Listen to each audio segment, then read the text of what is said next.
Exam 21 के platform पर आपका वेलकम है। इस सेशन में हम लोग उत्तर प्रदेश समीक्षा अधिकारी, सहायक समीक्षा अधिकारी 2023 और 2024 के एग्जाम को ध्यान में रखते हुए सामान्य हिंदी के जो पूर्वावलोकन यानी पूर्व में आए प्रश्नों को हम लोग प्रारंभ किए हैं।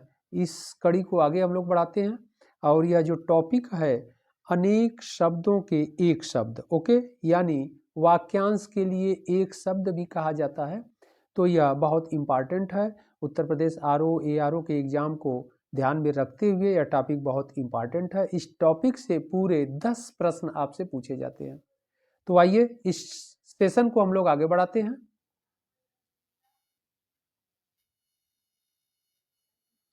इस सेशन का फर्स्ट क्वेश्चन है, पहला प्रश्न है 50, प्रश्न संख्या 150 यानी क्वेश्चन नंबर 150।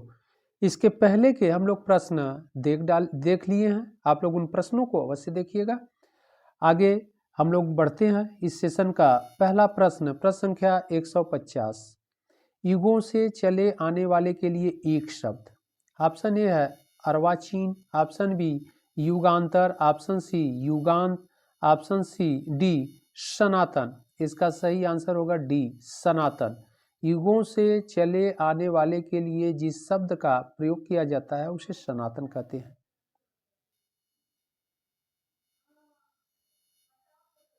अगला प्रश्न है प्रश्न संख्या 151, जिसे ईश्वर में विश्वास है के लिए एक शब्द।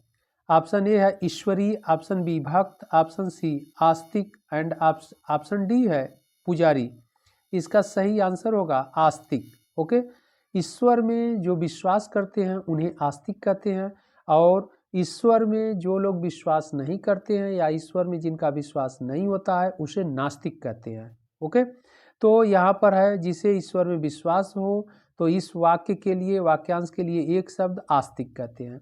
अगर प्रश्न यह रहेगा कि जिसे ईश्वर में विश्वास नहीं है तो उसके लिए नास्तिक शब्द का प्रयोग किया जाएगा। बहुत इंपॉर्टेंट है एग्जाम के दृष्टिकोण से, आप लोग बहुत अच्छे से देखिएगा। और इस एक्सप्लेन को भी हम लोग करते चल रहे हैं, जिससे इस तरह के अन्य भी जो प्रश्न एग्जाम में क्वेश्चंस पूछे जाए वह भी गलत ना हो।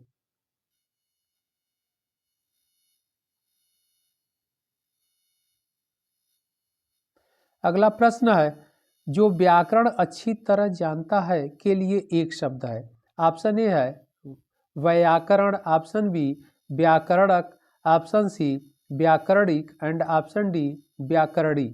इसका सही आंसर होगा ए व्याकरण कहते हैं, या व्याकरण विद भी होता है। ओके, तो यह बहुत इंपॉर्टेंट है और कई बार एग्जाम में यह पूछा भी गया है, और यह प्रश्न यानी क्वेश्चंस इस बार आने की पूरी संभावना है। इसकी व्याख्या भी हम लोग देख लेते हैं। जो व्याकरण अच्छी तरह जानता है, व्याकरण का ज्ञाता कहते हैं, के लिए जिस शब्द का प्रयोग किया जाता है व्याकरण। ओके, अगला प्रश्न, प्रश्न संख्या 153, व्याकरण के ज्ञाता के लिए शब्द। तो अभी हम लोग ऊपर के प्रश्नों में देखे हैं। ऑप्शन ए है व्याकरणी, यह नहीं होगा। ऑप्शन बी है व्याकर्ता, यह भी नहीं होगा। ऑप्शन सी कह रहा है व्याकरण, यही सही होगा। ऑप्शन डी कह रहा है व्याकरणज्ञ, यह शब्द नहीं होता है, व्याकरणज्ञ नहीं होता है। ओके, तो यह भी वर्तनी की दृष्टि से गलत है। इसका सही आंसर सी होगा व्याकरण। अगला प्रश्न है प्रश्न संख्या 154, जो क्षमा करने योग्य नहीं है, वाक्यांश के लिए एक शब्द। ऑप्शन ए है अदम्य, ऑप्शन बी है अक्षम्य, ऑप्शन सी है निर्गुण, ऑप्शन डी है सक्षम। तो प्रश्न कह रहा है जो क्षमा करने योग्य नहीं है, इसका सही आंसर होगा बी अक्षम्य होता है। ओके, इसकी व्याख्या भी देख लेते हैं हम लोग। जो क्षमा करने योग्य नहीं है के लिए शब्द अक्षम्य है। अगला प्रश्न है प्रश्न संख्या 155, पश्चिम और उत्तर दिशाओं के मध्य कोण को कहते हैं। ऑप्शन ए है ईशान, ऑप्शन बी नैऋत्य, ऑप्शन सी वायव्य, ऑप्शन डी आग्नेय। इसका सही आंसर सी होगा। ओके, पश्चिम और उत्तर दिशा के मध्य कोण को वायव्य कहते हैं। ईशान भी बहुत इंपॉर्टेंट है। ईशान जो कोण होता है यानी दिशा होती है, वह पूर्व और उत्तर के बीच की दिशा को कहते हैं। यानी ए ईस्ट हो गया ये नॉर्थ हो गया, तो यह बीच के दिशा को ईशान कोण कहते हैं। बहुत इंपॉर्टेंट है, यह भी एग्जाम में बार बार पूछा जाता है, तो हो सकता है इस बार ईशान कोण को पूछ दिया जाए एग्जाम में। ओके, बहुत इंपॉर्टेंट है। इसकी व्याख्या भी हम लोग देख लेते हैं। पश्चिम और उत्तर दिशाओं के मध्य कोण को वायव्य कहते हैं। पूरब और उत्तर के मध्य कोण को ईशान, जो अभी हम लोग डिस्कस किए हैं। पूरब और दक्षिण दिशा के मध्य कोण को आग्नेय भी कहते हैं। ओके, तो व्याख्या भी बहुत ज्ञानवर्धक है, तो इसको भी ध्यान देते चलना है हम लोगों को। अगला प्रश्न है, प्रश्न संख्या 156। ऐसी जीविका जिसका कुछ ठीक ठिकाना न हो के लिए एक शब्द। ओके, ऑप्शन ए है आकाश कुसुम, ऑप्शन बी है आकाश वृत्ति, ऑप्शन सी है आकाश सलिल, ऑप्शन डी है आकाश फल। तो इसका सही आंसर बी होगा, आकाश वृत्ति उसे कहते हैं। ओके, इसकी व्याख्या भी हम लोग देख लेते हैं। ऐसी जीविका जिसका कुछ ठीक ठिकाना न हो के लिए एक शब्द आकाश वृत्ति। आकाश में फूल खिलने की सी असंभव बात को आकाश कुसुम कहते हैं। अगला प्रश्न है, प्रश्न संख्या 157। अनिश्चित जीविका के लिए एक सही शब्द है। अनिश्चित जीविका के लिए अभी हम लोग ऊपर डिस्कस किए हैं, तो इसका सही आंसर डी हो जाएगा, आकाश वृत्ति। ओके, अनिश्चित जीविका के लिए जो सही शब्द है वह आकाश वृत्ति है।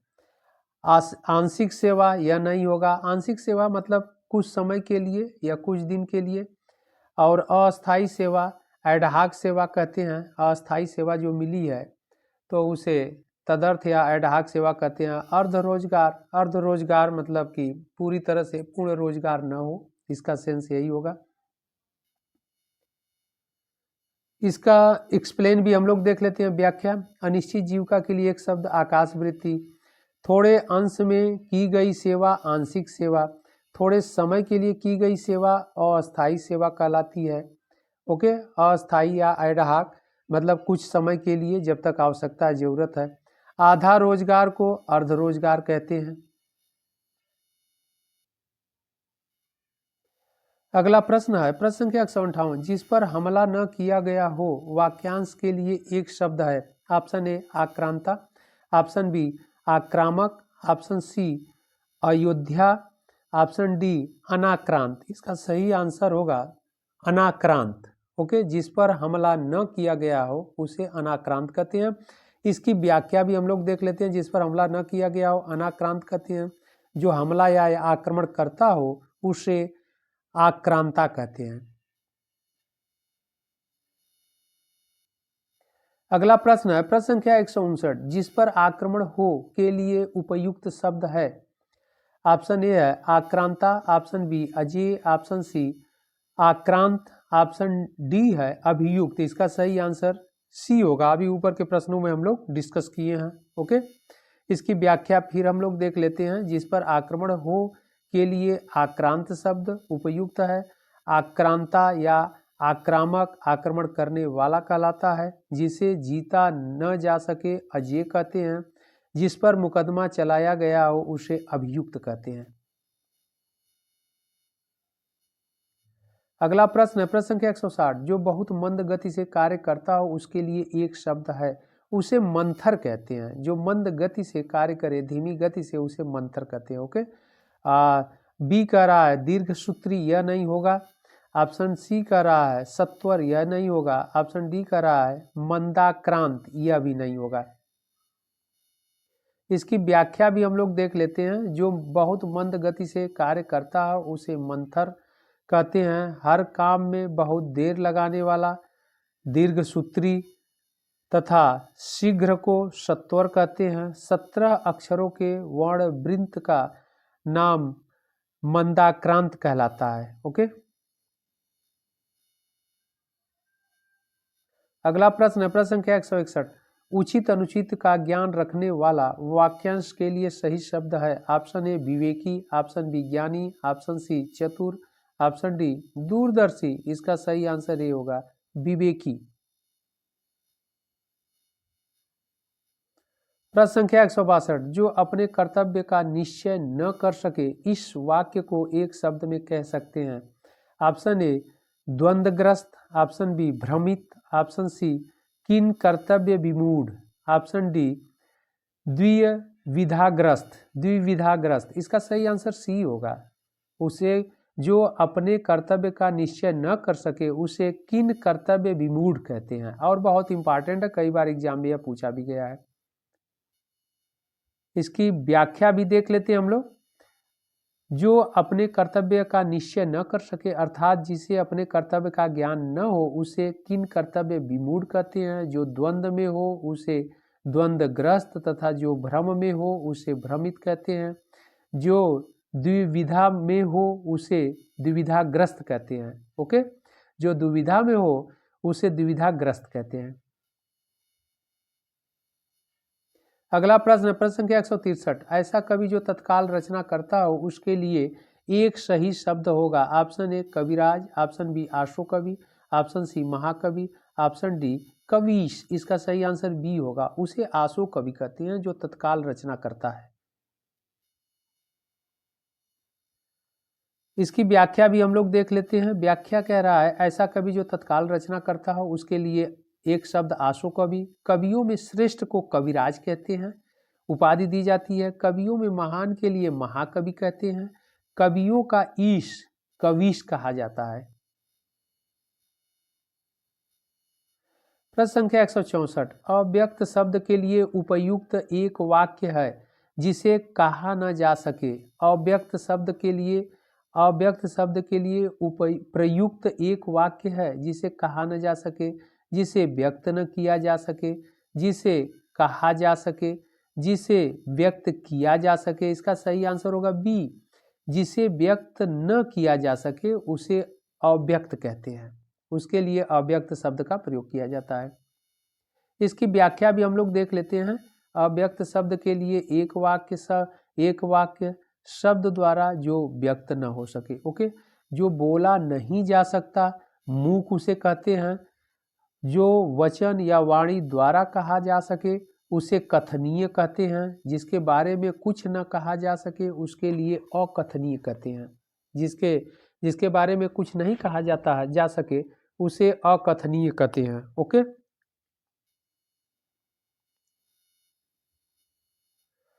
अगला प्रश्न है प्रश्न संख्या 165, जिसके हाथ में शूल हो शब्द समूह के लिए प्रयुक्त शब्द है। ऑप्शन ए है चक्रपाणी, ऑप्शन बी है शूलपाणी, ऑप्शन सी है वज्रपाणी, ऑप्शन डी है पाणी ग्रहण। ओके, अब यहाँ पर ध्यान रखना है, कह रहा है जिसके हाथ में शूल हो शब्द समूह के लिए एक शब्द के लिए प्रयुक्त शब्द क्या होगा, तो इसका सही आंसर होगा शूलपाणी। अब यहाँ पर ध्यान रखना है कि सब में देखिए चक्रपाणी लगा है, शूलपाणी लगा है, वज्रपाणी लगा है और ऑप्शन डी कर रहा है पाणी ग्रहण। सब में पाणी लगा है। तो यहाँ पाणी जो है संस्कृत शब्द है। पाणी से तात्पर्य अर्थ क्या होता है, मीनिंग क्या होता है, हाथ होता है। ओके, तो इसका मतलब क्या है, कह रहा है जिसके हाथ में शूल हो, तो जिसके हाथ में शूल है शूलपाणी कहते हैं। पाणी संस्कृत शब्द है। ओके, यानी शूल वाला हाथ तो शूलपाणी हो गया। ऑप्शन ए कह रहा है जिसके हाथ में चक्र हो तो उसे चक्रपाणी कहते हैं। अब जिसके हाथ में चक्र होगा तो उसे चक्रपाणी कहा जाएगा। ऐसे आप समझ लीजिए बड़े आसानी से सरल शब्दों में। जिसके हाथ में वज्र है तो वज्रपाणी कहा जाएगा। और ऑप्शन डी कह रहा है पाणी ग्रहण, यानी एक हाथ दूसरे हाथ में दिया जाता है तो उसे पाणी ग्रहण कहा जाता है। और यह हिंदू धर्म में एक पाणी ग्रहण संस्कार होता है विवाह के अवसर पर। जब वर और कन्या का हाथ एक दूसरे में दिया जाता है, यानी कन्या का हाथ वर के हाथ में दिया जाता है तो उसे पाणी ग्रहण कहते हैं। ओके, तो पाणी से मतलब है हाथ और इसका अर्थ आप लगा लेंगे तो याद करना नहीं पड़ेगा। ओके, अगला प्रश्न है प्रश्न संख्या 166, संध्या और रात्रि के बीच का समय होता है। ऑप्शन ए है सायंकाल, ऑप्शन बी सूर्यास्त, ऑप्शन सी निशा एंड ऑप्शन डी गोधूली। इसका सही आंसर होगा गोधूली। गोधूली बेला कहते हैं संध्या और रात्रि के बीच के समय को। ओके, और यह भी बहुत इंपॉर्टेंट है एग्जाम के दृष्टिकोण से बार बार एग्जाम में पूछा भी गया है।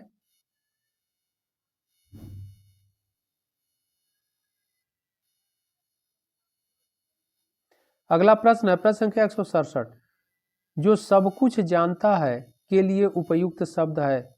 तो जो सब कुछ जानता है उसे सर्वज्ञ कहते हैं, इसका सही आंसर डी होगा।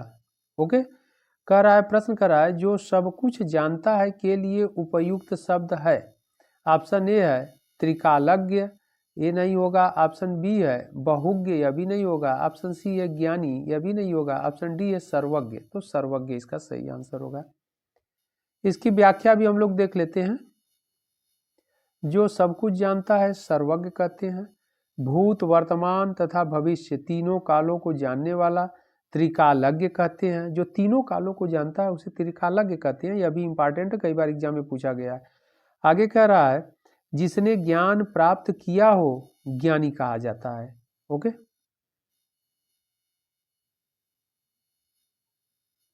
अगला प्रश्न है प्रश्न संख्या 168, अकथनीय शब्द के लिए सर्वोत्तम वाक्य का चयन कीजिए। ऑप्शन ए है जिसका खंडन न हो सके। अकथनीय के लिए है शब्द, अकथनीय के लिए जो अप्रोप्रिएट जो सेंटेंस है यानी वाक्य है उसी का हम लोगों को चयन करना। ऑप्शन ए का रहा है जिसका खंडन न हो सके। ऑप्शन बी जो घोर या भीषण न हो। ऑप्शन सी जिसके बारे में कुछ न कहा जा सके। ऑप्शन डी जो तर्क से सिद्ध न हो। इसका सही आंसर सी होगा। अकथनीय मतलब जिसके बारे में कुछ न कहा जा सके, यही सही होगा।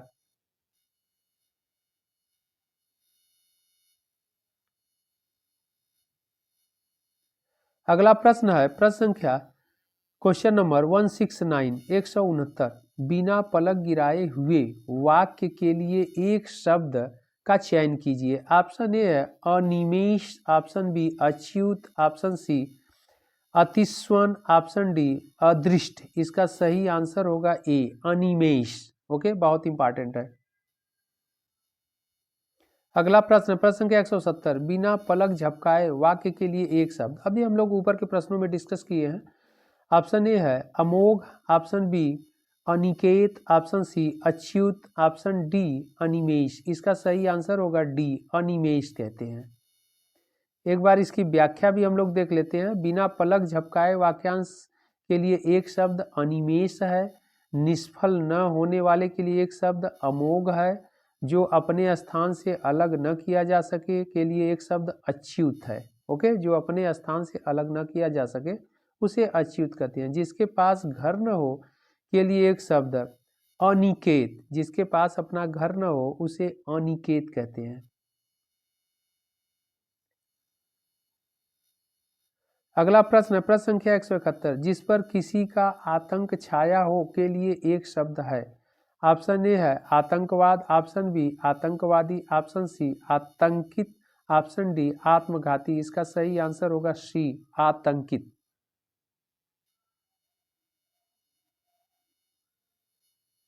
अगला प्रश्न है प्रश्न संख्या 172, जो शोक करने योग्य न हो के लिए एक शब्द।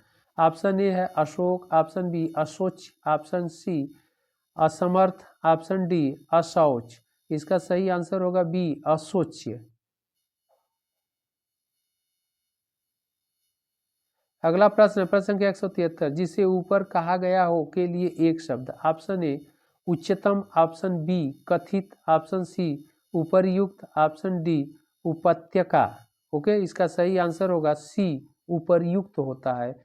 ऊपर कही गई बात या ऊपर के वाक्यों में कही गई बात उपर्युक्त होता है, यानी ऊपर लिखा गया है या ऊपर बताया गया है। प्रश्न है प्रश्न संख्या 174, जिसके हृदय को चोट पहुंची हो के लिए एक शब्द है।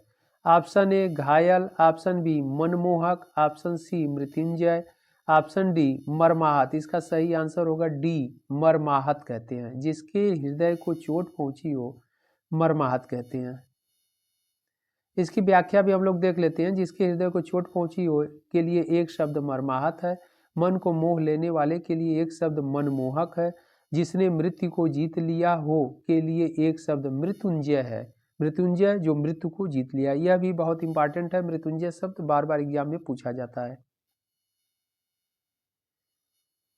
अगला प्रश्न है प्रश्न संख्या 175, क्वेश्चन नंबर 175।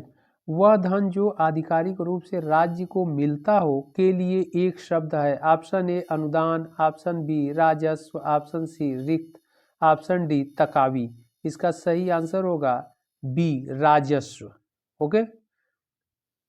और तकावी जो होता है ऋण होता है जो राज्य की तरफ से बांटा जाता है या दिया जाता है। अनुदान भी राज्य की ही तरफ से दिया जाता है। इसकी व्याख्या भी देख लेते हैं। व्याख्या में क्या दिया गया है। वह धन जो आधिकारिक रूप से राज्य को मिलता हो के लिए एक शब्द राजस्व यानी रेवेन्यू करते हैं। आर्थिक सहायता को अनुदान कहते हैं जो राज्य की तरफ से आर्थिक सहायता दी जाती है। उत्तराधिकार में मिली जायदाद रिक्त होता है। यह ऊपर के प्रश्नों में हम लोग डिस्कस कर चुके हैं कई बार। रिक्त शब्द बहुत इंपॉर्टेंट है। ऋण के रूप में आर्थिक सहायता देना तकावी। राज्य की तरफ से जो ऋण के रूप में आर्थिक सहायता दिया जाता है उसे तकावी कहते हैं।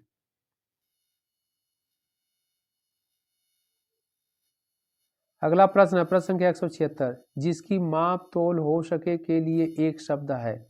ऑप्शन ए मापन, ऑप्शन बी परिमेय, ऑप्शन सी अचल, ऑप्शन डी अजेय। इसका सही आंसर बी होगा परिमेय। जिसकी माप तौल हो सके परिमेय कहते हैं और जिसकी माप तौल न हो सके उसे अपरिमेय कहते हैं।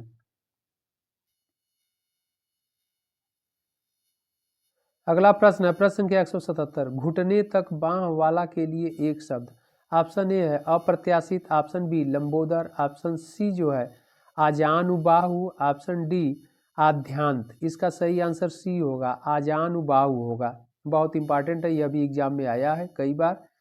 Okay. Uttar Pradesh UDA LDA mains में भी पूछा गया है। यूपीपीसीएस के एग्जाम में भी यह कई बार पूछा गया है।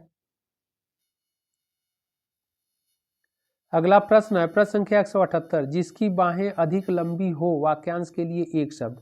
ऑप्शन ए है लंबोदर, ऑप्शन बी अप्रत्याशित, ऑप्शन सी आजानुबाहु, ऑप्शन बी आलंबन। इसका सही आंसर सी होगा। अभी हम लोग ऊपर के प्रश्नों में देखे हैं। ओके।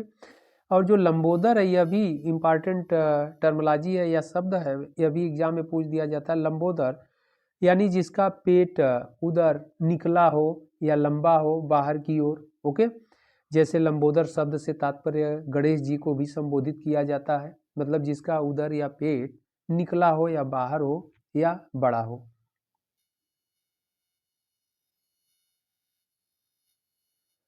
अगला प्रश्न है प्रश्न संख्या 179, जिसका ज्ञान इंद्रियों द्वारा न हो सके के लिए दिए गए शब्दों में सही है। ऑप्शन ए जितेंद्रिय, ऑप्शन बी अतीन्द्रिय, ऑप्शन सी सर्वजीत, ऑप्शन डी इंद्रजीत।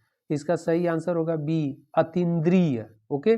जिसका ज्ञान इंद्रियों द्वारा न हो सके के लिए एक शब्द अतीन्द्रिय कहते हैं। इसकी व्याख्या भी हम लोग देख लेते हैं। ज्ञानवर्धक है। जिसका ज्ञान इंद्रियों द्वारा न हो अर्थात जो इंद्रियों के ज्ञान से परे है के लिए एक शब्द अतीन्द्रिय होगा। जिसने इंद्र को जीता हो उसके लिए जो शब्द प्रयोग किया जाता है उसे इंद्रजीत कहते हैं तथा जिसने इंद्रियों को जीत लिया है उसे जितेंद्रिय कहते हैं। सबको जीतने वाला सर्वजीत कहा जाता है।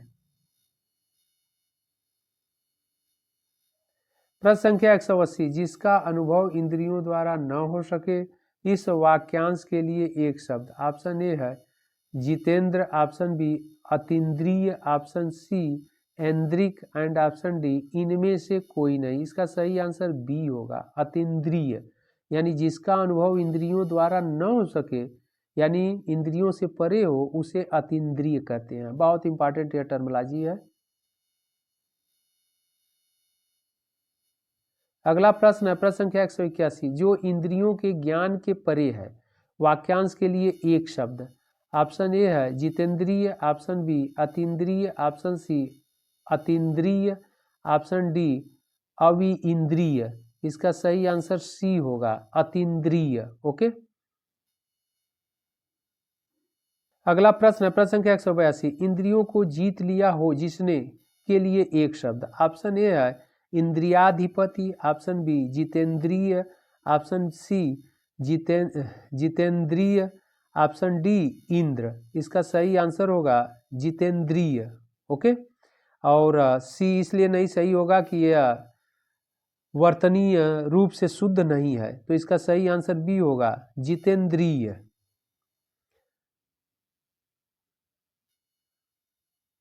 बढ़ते हम लोग अगले प्रश्न की ओर। अगला प्रश्न है प्रश्न संख्या 183। सबको समान भाव से देखने वाले के लिए उपयुक्त शब्द है। ऑप्शन ए बहुदर्शी, ऑप्शन बी प्रियदर्शी, ऑप्शन सी समदर्शी एंड ऑप्शन डी त्रिकालदर्शी। इसका सही आंसर होगा सी, समदर्शी कहते हैं। जो सबको समान भाव से देखता हो या देखने वाले के लिए जो अप्रोप्रिएट जो शब्द यानी वर्ड प्रयोग करते हैं उसे समदर्शी। इसकी व्याख्या भी हम लोग देख लेते हैं। व्याख्या भी ज्ञानवर्धक है। सबको समान भाव से देखने वाले के लिए उपयुक्त शब्द समदर्शी। जिसने बहुत कुछ देख लिया हो उसे बहुदर्शी। जो देखने में प्रिय लगता हो प्रियदर्शी कहलाता है। भूत वर्तमान भविष्य को देखने वाला त्रिकालदर्शी उसे कहते हैं। अगला प्रश्न है प्रश्न संख्या 184 यानी क्वेश्चन नंबर 184। प्रियदर्शी शब्द के लिए एक वाक्य है। प्रियदर्शी शब्द के लिए एक वाक्य है। अभी हम लोग इसको एक्सप्लेन किए हैं। प्रियदर्शी जो देखने में प्रिय लगे। तो ऑप्शन ए कह रहा है जो कम बोलने वाला हो, ये हो नहीं सकता। ऑप्शन बी है सबको समान भाव से देखने वाला, यह भी नहीं हो सकता। ओके, यह दोनों नहीं। जो प्रिय बोलता हो, मृदुभाषी कहते हैं, यह भी नहीं हो सकता। ऑप्शन डी है जो देखने में प्रिय लगे उसे प्रियदर्शी कहते हैं। अगला प्रश्न है प्रश्न संख्या 185। जो भेदा या तोड़ा न जा सके वाक्य हेतु उपयुक्त शब्द है। ऑप्शन ए दुर्गम, ऑप्शन बी अभेद्य, ऑप्शन सी दुर्गेय, ऑप्शन डी जो है असंभव। इसका सही आंसर होगा बी, अभेद्य। जो भेदा या तोड़ा न जा सके उसे अभेद्य कहते हैं। अगला प्रश्न है प्रश्न संख्या 186। प्रिय वचन बोलने वाली स्त्री के लिए उपयुक्त शब्द है। ऑप्शन ए प्रिय वंदा, ऑप्शन बी प्रेयसी, ऑप्शन सी मधुरभाषी, ऑप्शन डी प्राण प्रिया। इसका सही आंसर होगा ए, प्रिय वचन बोलने वाली स्त्री के लिए प्रिय वंदा कहते हैं। ओके, इसकी व्याख्या भी हम लोग देख लेते हैं, इंपॉर्टेंट है। प्रिय वचन बोलने वाली स्त्री के लिए उपयुक्त शब्द प्रिय वंदा। प्रेमिका के लिए प्रेयसी बोलते हैं। जो मधुर बोलता है मधुर भाषी कहते हैं। जो प्राणों के समान प्यारी हो प्राण प्रिया कहते हैं। जो प्राणों के समान प्यारी हो उसे प्राण प्रिया कहते हैं। अगला प्रश्न है प्रश्न संख्या 187। जिसके पार न देखा जा सके उसके लिए उपयुक्त शब्द का चयन कीजिए। ऑप्शन ए है पारदर्शी, पारदर्शी तो जो देखा जा सके आर पार। ऑप्शन बी है समदर्शी, ऑप्शन सी है अपारदर्शी। इसका सही आंसर सी होगा, अपारदर्शी, जिसके आर पार न देखा जा सके। ऑप्शन डी है त्रिकालदर्शी, जो तीनों कालों को देखता हो, ओके, उसे त्रिकालदर्शी कहते हैं। तो इसका सही आंसर सी होगा, अपारदर्शी। और पारदर्शी जो आर पार देखा जा सके। इसकी व्याख्या भी हम लोग देख लेते हैं, ज्ञानवर्धक है। जिसके पार न देखा जा सके के लिए उपयुक्त शब्द अपारदर्शी, जिसके पार देखा जा सके पारदर्शी, तथा सबको समान भाव से देखने वाला समदर्शी कहते हैं। जो भूत वर्तमान और भविष्य तीनों कालों को देख लेता हो त्रिकालदर्शी कहते हैं।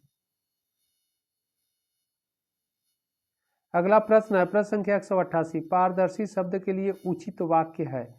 पारदर्शी शब्द के लिए अभी हम लोग डिस्कस किए हैं कि पारदर्शी शब्द, पारदर्शी से अर्थ होता है या मीन्स होता है जिसके आर पार देखा जा सके। तो ऑप्शन ए कह रहा है जो सबको समान भाव से देखता हो, यह नहीं होगा, समदर्शी होगा। ऑप्शन बी कह रहा है अच्छे कार्य करने पर दिया जाने वाला इनाम, यह भी नहीं होगा, जिसके आर पार देखा जा सके इसे पारदर्शी कहते हैं। तो इसका सही आंसर सी होगा, जिसके आर पार देखा जा सके। ऑप्शन डी कह रहा है पराई स्त्री से उत्पन्न पुरुष, यह भी नहीं होगा। अगला प्रश्न है प्रश्न संख्या 189 यानी क्वेश्चन नंबर 189। जिसका दमन करना कठिन हो वाक्य के लिए उपयुक्त शब्द का चयन कीजिए। ऑप्शन ए दुर्दमनीय, ऑप्शन बी अच्युत, ऑप्शन सी दुर्बोध, ऑप्शन डी दुर्गेय। इसका सही आंसर ए होगा, दुर्दमनीय कहते हैं जिसका दमन करना कठिन हो। ओके, इसकी व्याख्या भी हम लोग देख लेते हैं, इंपॉर्टेंट है। जिसका दमन करना कठिन हो उसके लिए उपयुक्त शब्द दुर्दमनीय, जो अपने स्थान या स्थित से अलग अलग न किया जा सके अच्युत है, जिसे कठिनाई से जाना जा सके दुर्गेय कहते हैं, जो कठिनाई से समझ में आता है उसके लिए उपयुक्त शब्द दुर्बोध होता है। अगला प्रश्न है, प्रश्न संख्या 190, अन्य से संबंध न रखने वाला के लिए एक शब्द होगा। ऑप्शन ए अन्यत्र, ऑप्शन बी अनन्य, ऑप्शन सी अन्योन्य संबंधी, ऑप्शन डी अन्योन्य आश्रित।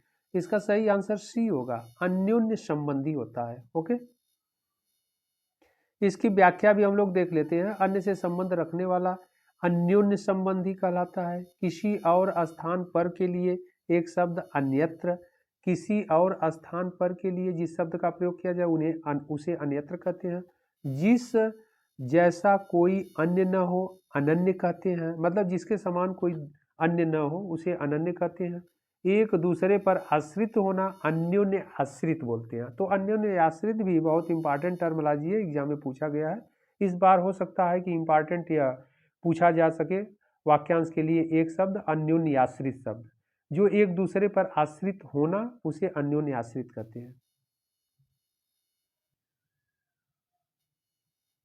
अगला प्रश्न है, प्रश्न संख्या 191, जिसे जानने की इच्छा है के लिए एक शब्द। ऑप्शन ए है ज्ञानार्थी, ऑप्शन बी जिज्ञासु, ऑप्शन सी जिगीसु, ऑप्शन डी जिजीविसु। ओके, इसका सही आंसर होगा बी, जिसे जानने की इच्छा है जिज्ञासु उसे कहते हैं। बहुत इंपॉर्टेंट शब्द है, प्रश्न है।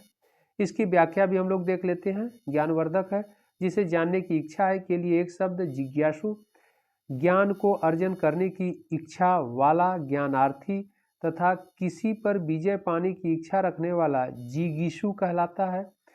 आगे है, अधिक समय तक जीवित रहने को इच्छुक के लिए या जीवित रहने के इच्छुक के लिए जिजीविसु कहते हैं। जिजीविसु मतलब आगे जीने की इच्छा रखने वाला, अधिक समय तक।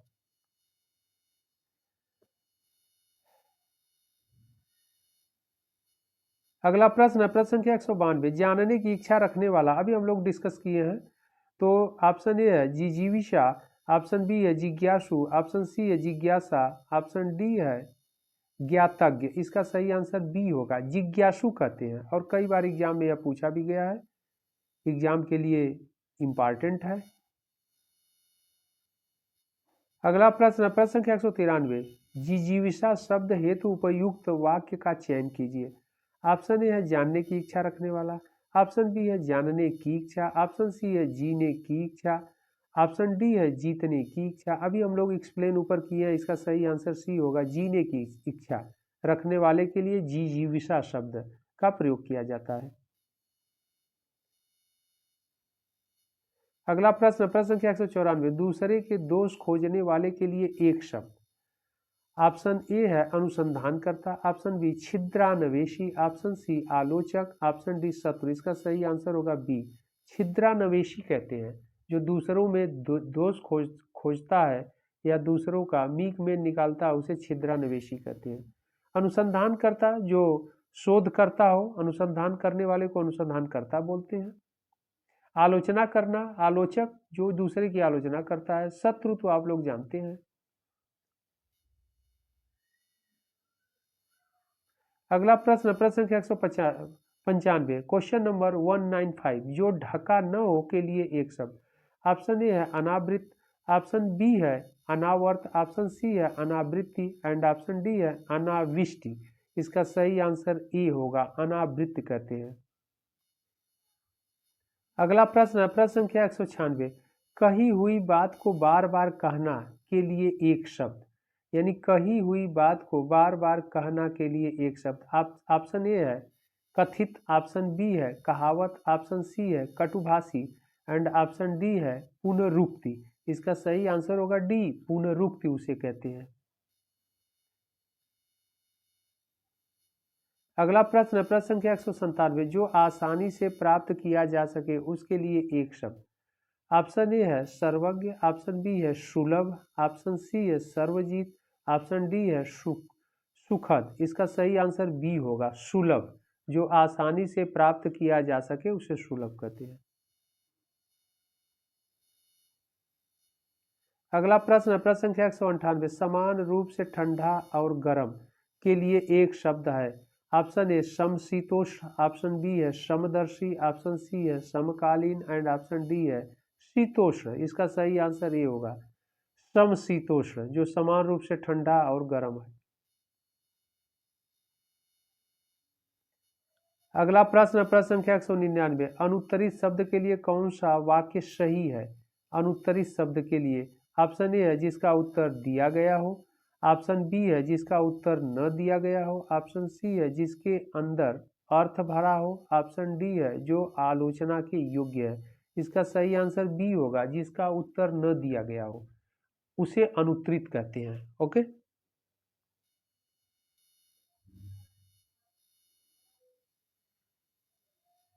अगला प्रश्न है प्रश्न संख्या 200 यानी 200, क्वेश्चन नंबर 200, अपने मत को मानने वाला के लिए कौन सा शब्द सही है। ऑप्शन ए है स्वेच्छाचारी, ऑप्शन बी है स्ववश्य, ऑप्शन सी है आत्माभिमत, ऑप्शन डी है मतानुयायी। इसका सही आंसर सी होगा, आत्माभिमत होगा, अपने मत को मानने वाला। ओके, इसकी व्याख्या भी देख लेते हैं हम लोग। ज्ञानवर्धक है अपने मत को मानने वाले के लिए, आत्माभिमत सही शब्द है, अपनी इच्छा के अनुसार आचरण करने वाला स्वेच्छाचारी तथा अपने ही वश में रहने वाला स्ववश्य कहलाता है, मत के अनुसार चलने वाला मतानुयायी कहलाता है। ओके,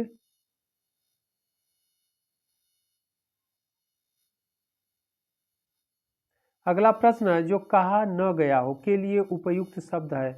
ऑप्शन ए है अकथनीय, ऑप्शन बी है कथनीय, ऑप्शन सी है अव्यक्त, ऑप्शन डी है अकथित। इसका सही आंसर होगा डी अकथित। कह रहा है जो कहा न गया, जो अभी कहा ही नहीं गया है तो उसके लिए अकथित शब्द होगा। इसकी व्याख्या भी हम लोग देख लेते हैं। जो कहा न गया हो अकथित शब्द उपयुक्त है, जो वचन या वाणी द्वारा न कहा जा सके उसे अकथनीय कहते हैं। ओके, जो वाणी द्वारा कहा जा सके कथनीय कहते हैं, जो शब्दों द्वारा व्यक्त न हो सके अव्यक्त कहते हैं। अगला प्रश्न प्रश्न संख्या 202, अकथनीय शब्द से तात्पर्य है। अभी हम लोग ऊपर डिस्कस किए हैं, देख लेते हैं। ऑप्शन ए कह रहा है जो बात वर्णन से परे हो, जो ऑप्शन बी कह रहा है जो वाणी द्वारा व्यक्त किया जा सके, ऑप्शन सी कह रहा है जिसे वाणी व्यक्त न कर सके, ऑप्शन डी है जो वचन या वाणी द्वारा न कहा गया हो। यही आंसर सही होगा, डी कह रहा है अकथनीय, तो जो वचन या वाणी द्वारा न कहा गया हो। अगला प्रश्न है प्रश्न संख्या 203, अनुश्रुति शब्द के लिए एक वाक्य है। ऑप्शन ए सुनकर भी न सुनने का नाटक करना, ऑप्शन बी परंपरा से सुना हुआ, ऑप्शन सी जो कानों को सुनने में कटु लगे, ऑप्शन डी जो सुनने योग्य हो। इसका सही आंसर होगा बी, परंपरा से सुना हुआ। अनुश्रुत का मतलब जो परंपरा से सुना हुआ है, अनुश्रुति चला आ रहा है। ओके,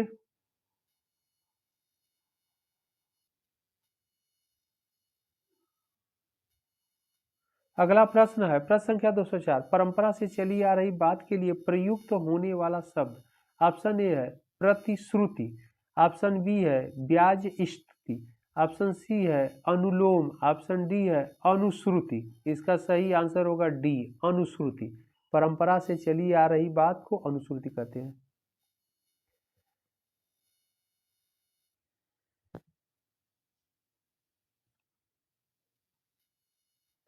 अगला प्रश्न है प्रश्न संख्या 205, जो देखने के योग्य हो उसके लिए कौन सा शब्द सही है। ऑप्शन ए है दर्शनीय, ऑप्शन बी प्रियदर्शी, ऑप्शन सी समदर्शी एंड ऑप्शन डी सर्वप्रिय। इसका सही आंसर ए होगा दर्शनीय। जो देखने के योग्य हो उसे दर्शनीय कहते हैं। ओके, इसकी व्याख्या भी देख लेते हैं हम लोग। जो देखने योग्य हो दर्शनीय शब्द, जो देखने में प्रिय लगे प्रियदर्शी, समान रूप से देखने वाले के लिए समदर्शी, जो सभी को प्रिय लगे सर्वप्रिय कहते हैं उसे।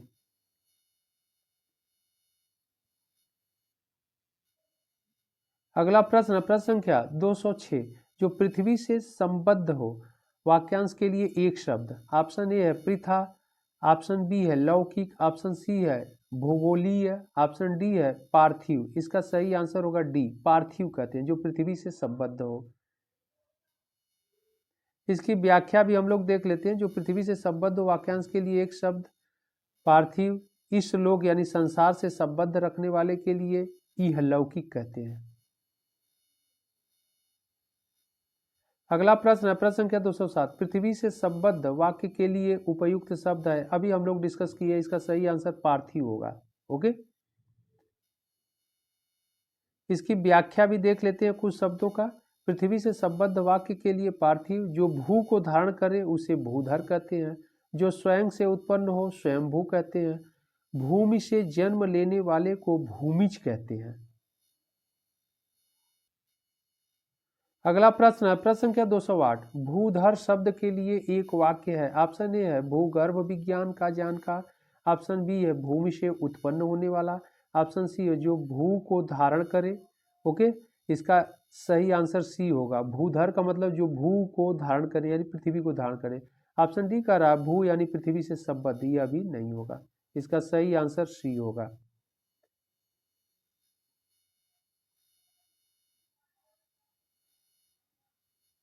अगला प्रश्न है प्रश्न संख्या 209, बढ़ा चढ़ाकर कहना के लिए एक शब्द।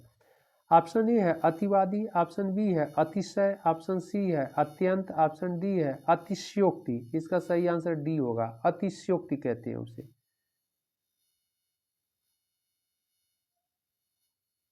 अगला प्रश्न है प्रश्न संख्या 210, जो पहले था पर अब नहीं है के लिए एक शब्द। ऑप्शन ए है पूर्वज, ऑप्शन बी है अंत्यज, ऑप्शन सी है भूतपूर्व, ऑप्शन डी है अनागत। इसका सही आंसर सी होगा, उसे भूतपूर्व कहते हैं जो पहले था पर अब नहीं है। अगला प्रश्न है प्रश्न संख्या 211, जो कठिनाई से मिलता है के लिए एक शब्द। ऑप्शन ए दुर्लभ, ऑप्शन बी है अलभ्य, ऑप्शन सी है अपर्याप्य, ऑप्शन डी है अनुपलब्ध। इसका सही आंसर ए होगा, दुर्लभ। जो कठिनाई से मिलता है उसे दुर्लभ कहते हैं।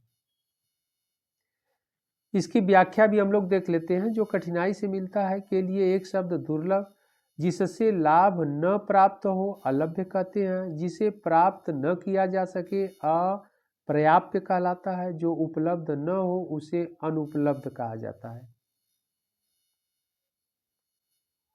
अगला प्रश्न है प्रश्न संख्या 212, जो कठिनाई से समझने योग्य है के लिए एक शब्द। ऑप्शन ए है अगम, ऑप्शन बी है क्लिष्ट, ऑप्शन सी है दुर्बोध, ऑप्शन डी है दुर्गम। सही आंसर सी होगा, दुर्बोध। जो कठिनाई से समझने योग्य है, ओके, उसके लिए वाक्य के लिए क्या प्रयोग किया जाएगा, दुर्बोध शब्द।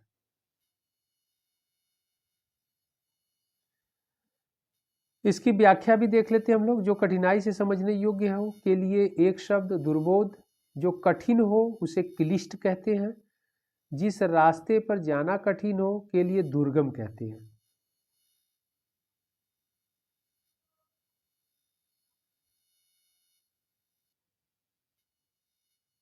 अगला प्रश्न प्रश्न संख्या 213, जो आंखों से परे है के लिए कौन सा शब्द सही है। ऑप्शन ए है प्रत्यक्ष, ऑप्शन बी परोक्ष, ऑप्शन सी है प्रियदर्शी, ऑप्शन डी है द्रष्टव्य। इसका सही आंसर बी होगा, परोक्ष।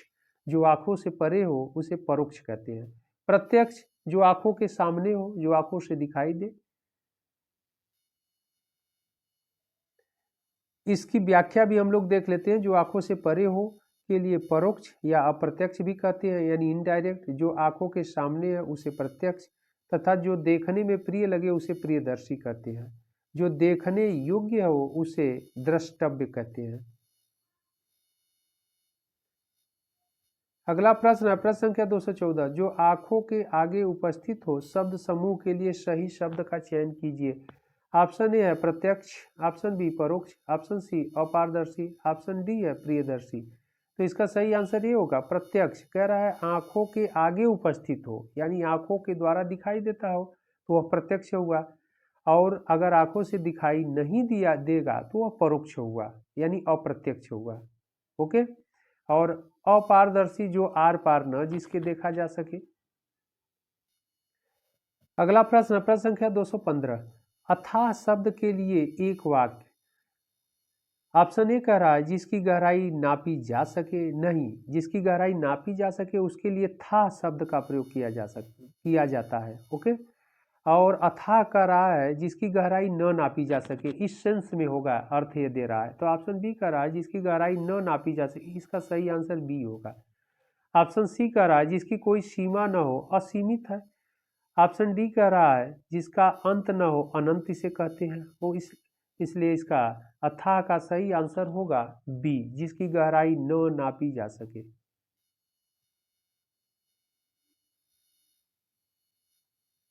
अगला प्रश्न है प्रश्न संख्या 216, संदेश ले जाने वाला वाक्य हेतु सही शब्द है। तो संदेश ले जाने वाले के लिए पत्रवाहक, जो पत्र ले जाता है उसे पत्रवाहक कहते हैं। ऑप्शन बी करा तो यह होगा नहीं। ऑप्शन बी करा सूचनादाता, जो सूचना देता है उसे सूचनादाता कहते हैं, यह भी नहीं होगा। ऑप्शन सी करा चपरासी, प्यून, यानी यह भी किसी ऑफिस या किसी कार्यालय से संबद्ध रहते हैं, निचले स्तर के, सबसे निचले स्तर के कर्मचारी हैं और लोगों की सेवा या कार्यालय के कार्यों में यह सहयोग करते हैं। ओके, तो यह भी नहीं होगा। यहाँ प्रश्न कर रहा है संदेश ले जाने वाला। ऑप्शन डी कर रहा है संदेश वाहक, सही आंसर यही होगा। संदेश ले जाने वाले को संदेश वाहक कहते हैं। ओके, अगला प्रश्न है प्रश्न संख्या 217। प्रश्न कह रहा है अनस्वर शब्द के लिए एक वाक्य है। अनस्वर शब्द के लिए एक वाक्य है। ऑप्शन कह रहा है कौन सा वाक्य है।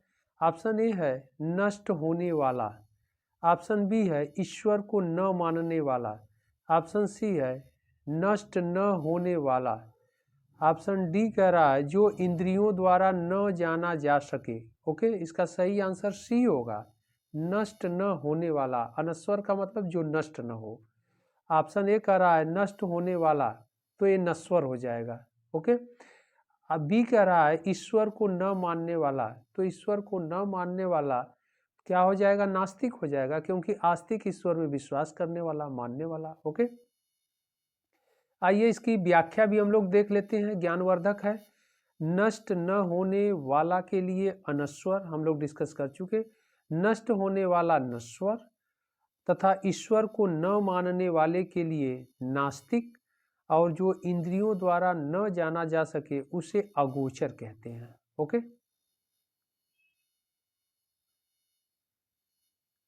अगला प्रश्न है प्रश्न संख्या 218, सधवा शब्द के लिए एक वाक्य है। ऑप्शन ए जिस स्त्री के पुत्र पति न हो, नहीं। ऑप्शन बी करा है वह स्त्री जिसका पति दूसरा विवाह कर ले, यह भी नहीं होगा। ऑप्शन सी का रहा जिस स्त्री का पति जीवित हो।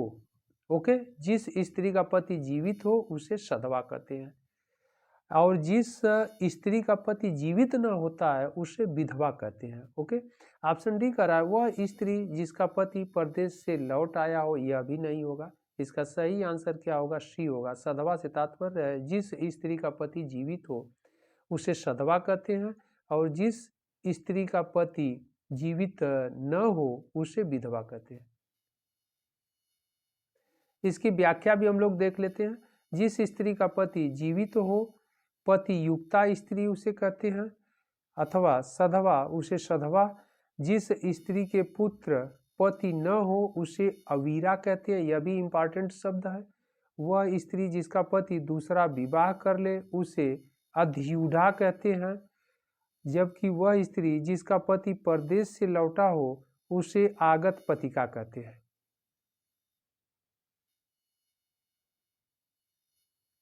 अगला प्रश्न है प्रश्न संख्या 219, जिस स्त्री का पति जीवित हो उसके लिए उपयुक्त शब्द है। तो अभी हम लोग डिस्कस किए हैं, इसका सही आंसर बी होगा, सधवा। जिस स्त्री का पति जीवित हो सधवा होगा। ऑप्शन ए कह रहा है पतिव्रता, यह नहीं होगा। ऑप्शन सी कह रहा है विवाहिता, जिसका विवाह हो चुका, यह भी नहीं होगा, उसे विवाहिता कहते हैं। ऑप्शन डी अनुरक्ता, यह भी नहीं होगा। अगला प्रश्न है प्रश्न संख्या 220, पति युक्ता स्त्री को एक शब्द में कहते हैं। ऑप्शन ए है दंपति, ऑप्शन बी जोड़ी, ऑप्शन सी सधवा, ऑप्शन डी पति पत्नी। इसका सही आंसर होगा सी, सधवा कहते हैं। अभी हम लोग ऊपर डिस्कस किए हैं। अगला प्रश्न है प्रश्न संख्या 221। व्यर्थ खर्च कर डालने वाला वाक्य हेतु कौन सा शब्द सही है? ऑप्शन ए है अपव्ययी, ऑप्शन बी फिजूल खर्च, ऑप्शन सी मितव्ययी, ऑप्शन डी कृपण। इसका सही आंसर ए होगा, अपव्ययी उसे कहते हैं। व्यर्थ खर्च कर डालने वाले के लिए अपव्ययी कहते हैं। इसकी व्याख्या भी हम लोग देख लेते हैं। व्यर्थ खर्च कर डालने वाला व्यय हेतु अपव्ययी शब्द सही है। आय से अधिक बेकार में खर्च करने वाला फिजूल खर्च। कम खर्च करने वाला वाक्य के लिए मितव्ययी शब्द। कठिनाई से पैसे निकालने वाला अर्थात जरा सा भी खर्च करने में आनाकानी करने वाले के लिए कृपण शब्द का प्रयोग किया जाता है। ओके, अगला प्रश्न है प्रश्न संख्या 222। व्यर्थ खर्च करने वाला वाक्यांश के लिए एक शब्द है। ऑप्शन ए है मितव्ययी, ऑप्शन बी है अव्ययी, ऑप्शन सी है अपव्ययी, ऑप्शन डी है निर्व्ययी। इसका सही आंसर सी होगा, अपव्ययी कहते हैं। ओके, व्यर्थ खर्च करने वाले के लिए एक शब्द क्या प्रयोग किया जाता है? अपव्ययी। मितव्ययी जो बहुत कम खर्च करता हो हिसाब किताब के साथ।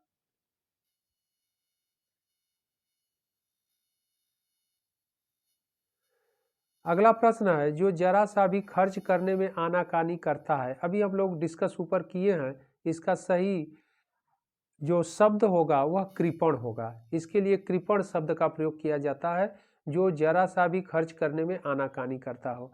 ऑप्शन ए निर्धन नहीं होगा, गरीब होता है। मितव्ययी यह भी नहीं होगा, कम खर्च करने वाला। क्षिप्रहस्त यह भी नहीं होगा। अगला प्रश्न है प्रश्न संख्या 224। परित्यक्ता शब्द के लिए दिए गए वाक्यों में कौन सा वाक्य उपयुक्त है?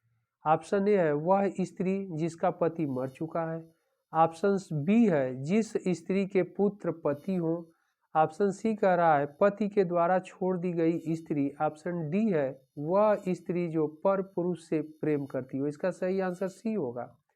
परित्यक्ता का अर्थ ही होता है पति के द्वारा छोड़ दी गई स्त्री। ओके, यानी पति के द्वारा छोड़ी गई स्त्री के लिए जिस शब्द का प्रयोग किया जाता है परित्यक्ता। इसकी व्याख्या भी हम लोग देख लेते हैं। परित्यक्ता शब्द के लिए पति के द्वारा छोड़ दी गई स्त्री वाक्य उपयुक्त है। वह स्त्री जिसका पति मर चुका हो विधवा। जिस स्त्री के पुत्र पति हो उसे पुरंदरी कहते हैं। वह स्त्री जो पर पुरुष से प्रेम करती हो उसे परकिया कहते हैं।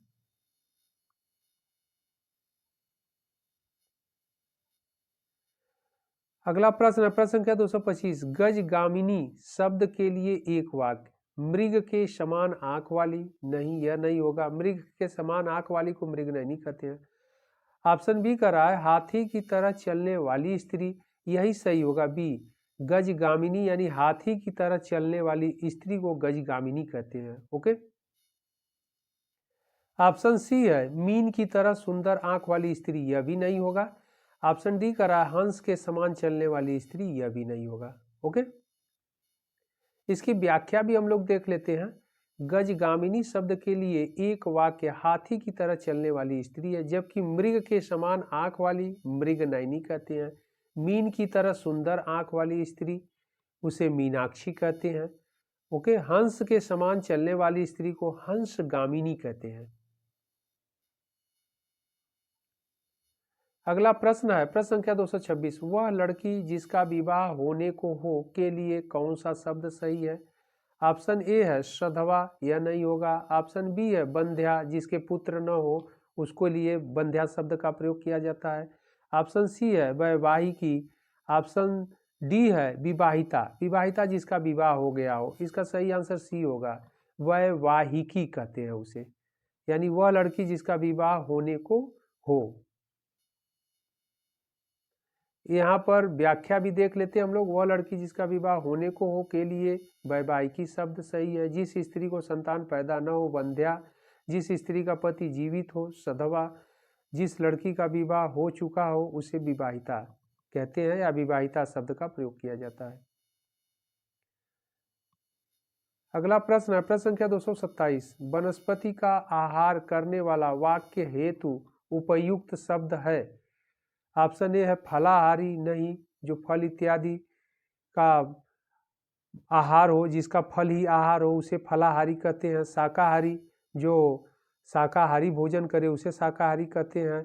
ऑप्शन सी है वनस्पत्याहारी, यह सही होगा, क्योंकि प्रश्न कह रहा है वनस्पति का आहार करने वाला वाक्य हेतु उपयुक्त शब्द होगा तो वनस्पत्याहारी होगा, निराहारी नहीं होगा। ओके, इसकी व्याख्या भी देख लेते हैं हम लोग। व्याख्या वैसे कर भी चुके हम लोग। वनस्पति का आहार करने वाले के लिए वनस्पत्याहारी, फल का आहार करने वाला फलाहारी, शाक का आहार करने वाला शाकाहारी, ओके, और आहार न करने वाला निराहारी कहा जाता है।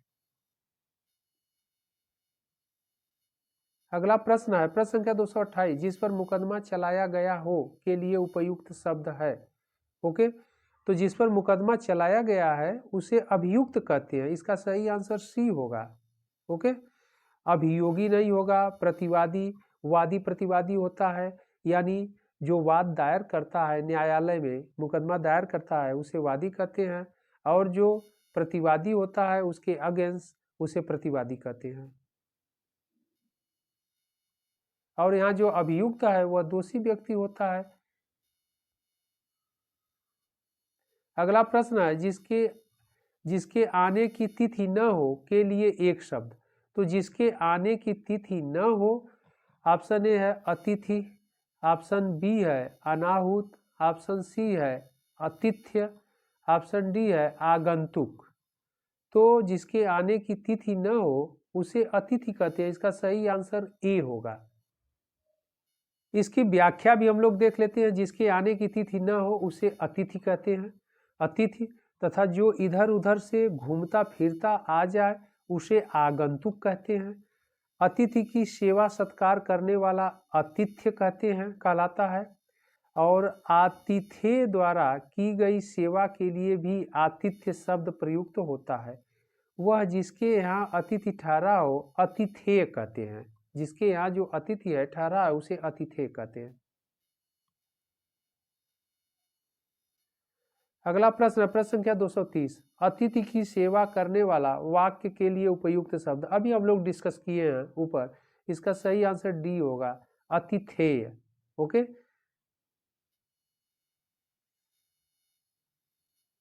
अगला प्रश्न प्रश्न संख्या 231, जिसे भले बुरे का ज्ञान न हो के लिए उपयुक्त शब्द है।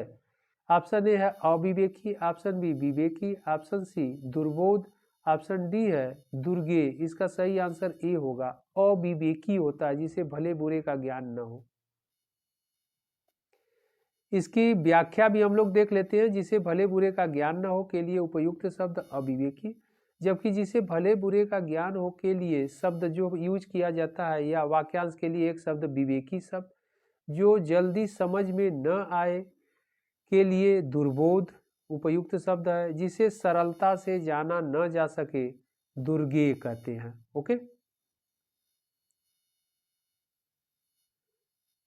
अगला प्रश्न है प्रश्न संख्या 232, नीले रंग का कमल के लिए दिए गए शब्दों में से कौन सा शब्द सही है। ऑप्शन ए है इंदिवर, ऑप्शन बी है नीलाभ, ऑप्शन सी है पुंडरिक, ऑप्शन डी है नीलाक्ष। इसका सही आंसर ए होगा, इंदिवर कहते हैं। नीले रंग के कमल के लिए को इंदिवर कहते हैं। ओके, और इसके बाद नीलाभ नहीं होगा, नीलाक्ष नहीं होगा और पुंडरिक भी नहीं होगा। इसकी व्याख्या भी हम लोग देख लेते हैं। नीले रंग का कमल के लिए इंदिवर शब्द सही है। जिसकी आभा नीली हो नीलाभ कहते हैं।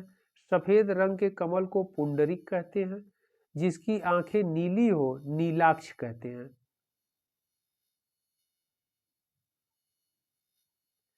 अगला प्रश्न है प्रश्न संख्या 233, जो अभी अभी उत्पन्न हुआ हो के लिए उपयुक्त शब्द है। ऑप्शन ए दत्तक, ऑप्शन बी आद्य प्रसूत, ऑप्शन सी अंत्यज, ऑप्शन डी जो है प्रसू। इसका सही आंसर होगा बी आद्य प्रसूत। जो अभी अभी उत्पन्न हुआ हो के लिए जो उपयुक्त शब्द है आद्य प्रसूत। अगला प्रश्न है प्रश्न संख्या 234, जिसे ईश्वर में विश्वास नहीं है के लिए दिए गए शब्दों में सही शब्द है। ऑप्शन ए नास्तिक, ऑप्शन बी आस्तिक, ऑप्शन सी पुजारी, ऑप्शन डी भक्त। इसका सही आंसर ए होगा, नास्तिक होगा, जिसे ईश्वर में विश्वास नहीं है। आस्तिक जो ईश्वर में विश्वास करता है या जिसकी आस्था ईश्वर में है। पुजारी जो ईश्वर के मंदिर, जो टेम्पल में यानी मंदिरों में पूजा पाठ करते हैं, उनको पुजारी कहते हैं। भक्त भगवान की जो आराधना करते हैं उन्हें भक्त कहते हैं। इसकी व्याख्या भी हम लोग देख लेते हैं। जिसे ईश्वर में विश्वास नहीं है के लिए नास्तिक शब्द सही है। जो ईश्वर में विश्वास करता हो वास्तिक। पूजा करने वाले को पुजारी कहते हैं। किसी पर श्रद्धा रखने वाला भक्त, ओके, यानी भक्ति करने वाले को भक्त कहते हैं। अगला प्रश्न है, प्रश्न संख्या 235। स्वेद से उत्पन्न होने वाला वाक्यांश के लिए एक शब्द। ऑप्शन ए है स्वेदज, ऑप्शन बी अंडज, ऑप्शन सी पिंडज, ऑप्शन डी उभयज। इसका सही आंसर ए होगा, स्वेदज होता है।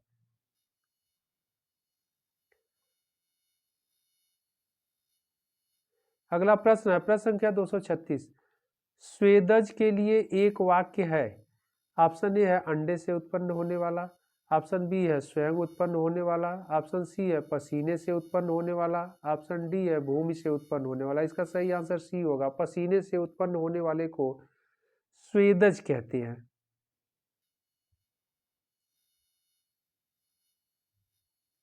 अगला प्रश्न है, प्रश्न संख्या 237। निरामिष शब्द का किस वाक्य हेतु प्रयोग होगा? ओके, ऑप्शन ए कह रहा है जो मांस खाता है, ऑप्शन बी जो आमिष मांस नहीं खाता है, ऑप्शन सी कह रहा है जो मांस और शाक दोनों खाता है, ऑप्शन डी जो शाक खाता है। ओके, इसका सही आंसर बी होगा, जो मांस नहीं खाता है उसे निरामिष कहते हैं। असामिष जो मांस खाता है उसे कहा जाता है।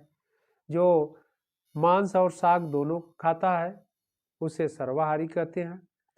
जो शाक खाता है उसे शाकाहारी कहते हैं। अगला प्रश्न, प्रश्न संख्या 238। जहां खाना मुफ्त में मिलता है के लिए कौन सा शब्द सही है? ऑप्शन ए है सदावर्त, ऑप्शन बी सदाशिव, ऑप्शन सी सदाभव, ऑप्शन डी सदा सुख। इसका सही आंसर ए होगा, सदावर्त कहते हैं उसे।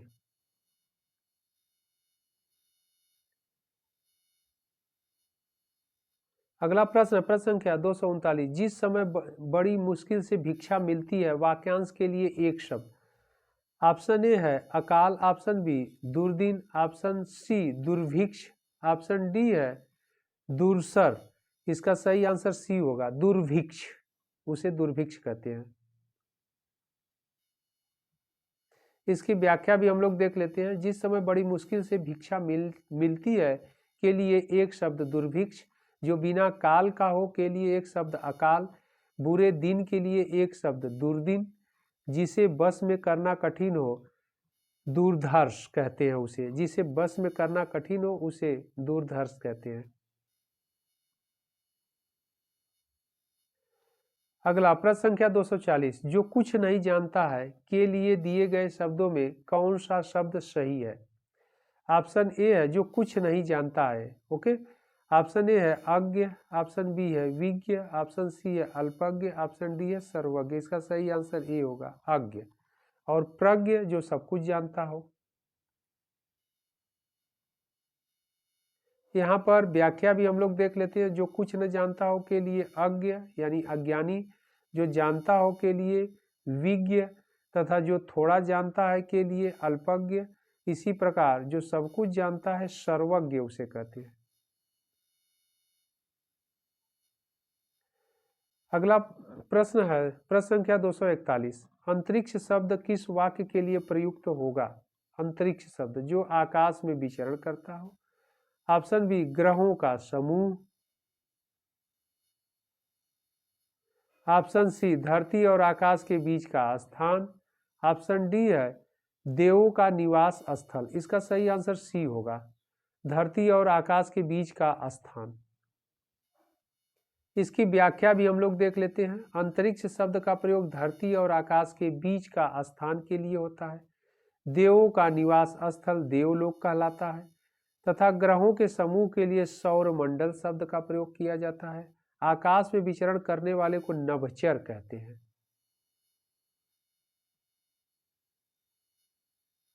अगला प्रश्न है प्रश्न संख्या 242, जो गणना के अयोग्य हो के लिए एक सही विकल्प है। ओके, ऑप्शन ए है अगणनीय, ऑप्शन बी नगण्य, ऑप्शन सी असंख्य, ऑप्शन डी गणनीय। इसका सही आंसर बी होगा, नगण्य, क्योंकि प्रश्न कर रहा है जो गणना के अयोग्य हो, जिसकी गणना ही न हो, उसके लिए नगण्य शब्द का प्रयोग किया जाता है। इसकी व्याख्या भी हम लोग देख लेते हैं। जो गणना के अयोग्य हो या जिसकी कोई गिनती न हो के लिए एक शब्द नगण्य सही है। जिसकी गणना न की जा सके अगणनीय, जिसकी संख्या सीमित न हो के लिए असंख्य शब्द होगा, जिसकी गणना की जा सके उसे गणनीय कहते हैं।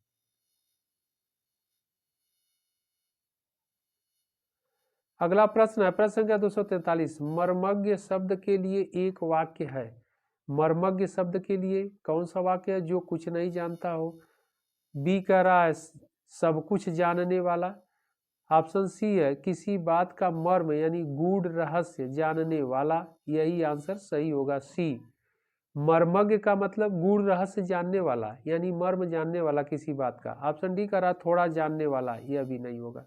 इसका सही आंसर सी होगा, किसी बात का मर्म या गूढ़ रहस्य जानने वाला।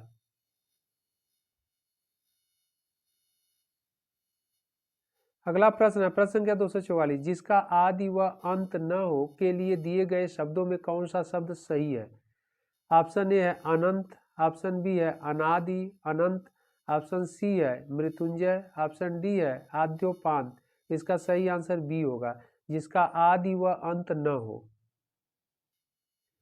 इसकी व्याख्या भी हम लोग देख लेते हैं।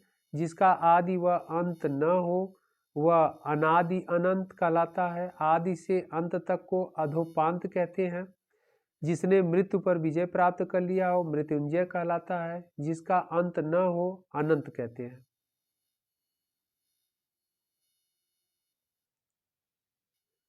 अगला प्रश्न है प्रश्न संख्या 245, जिसका आदि न हो वाक्यांश के लिए एक शब्द। ऑप्शन ए है अनंत, ऑप्शन बी अनादि, ऑप्शन सी अनस्वर एंड ऑप्शन डी असंख्य। इसका सही आंसर बी होगा, अनादि। जिसका आदि न हो उसे अनादि कहते हैं। इसकी व्याख्या भी हम लोग देख लेते हैं। जिसका आदि न हो के लिए एक शब्द अनादि है। जिसका अंत न हो एक शब्द अनंत कहलाता है। जो नष्ट न हो सके अनस्वर कहलाता है।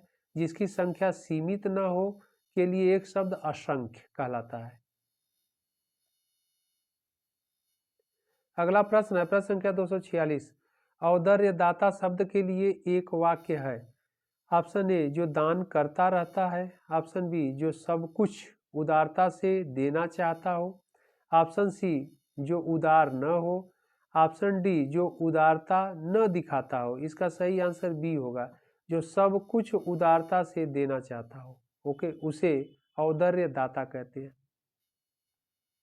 इसकी व्याख्या भी हम लोग देख लेते हैं। ज्ञानवर्धक है। औदर्य दाता शब्द के लिए एक वाक्य, जो सब कुछ उदारता से देना चाहता हो, जो उदारता दिखाता हो, उसके लिए एक शब्द औदार्य कहते हैं। जो उदार न हो उसके लिए एक शब्द अनुदार शब्द। जो दान करता रहता है उसके लिए उसे दानी कहते हैं। ओके, जो हमेशा दान करता रहता है उसे दानी कहते हैं। अगला प्रश्न है प्रश्न संख्या 247, जो बहुत आगे तक की बात सोचकर काम करता हो के लिए उपयुक्त शब्द है। ऑप्शन ए जिज्ञासु, ऑप्शन बी जिज्ञासा, ऑप्शन सी सर्वज्ञ, ऑप्शन डी अग्रसोची। इसका सही आंसर बी होगा, अग्रसोची उसे कहते हैं। इसकी व्याख्या भी हम लोग देख लेते हैं। जिज्ञासा जानने की इच्छा, वाक्य के लिए उचित शब्द। इसी प्रकार जो सब कुछ जानता हो के लिए सर्वज्ञ, जानने की इच्छा रखने वाले के लिए जिज्ञासु, तथा जो बहुत आगे तक की बात सोचकर काम करता हो के लिए अग्रसोची कहते हैं। ओके,